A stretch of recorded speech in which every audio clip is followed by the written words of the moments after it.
C'est pour ça que je dis qu'à ça va régler l'autre la vie.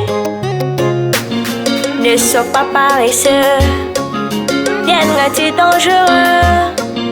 Mais il faut travailler, c'est vrai, mesdames et messieurs. Si vite un bras croisé, si vite un bras croisé, si vite un bras croisé, si vite un bras croisé, si vite un bras croisé.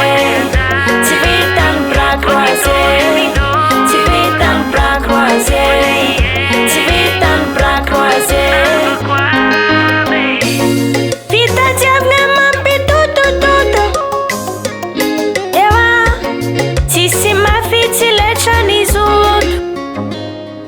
Ea, mahasua avyo mafinaricha. Kote anzare timensi miarichi. Tanje makasa manji na lela mangangi. Ne sois pas paresseux, viens-tu dangereux. Mais il faut travailler, c'est vrai, mesdames et messieurs. Si vite un bras croisé, si vite un bras croisé.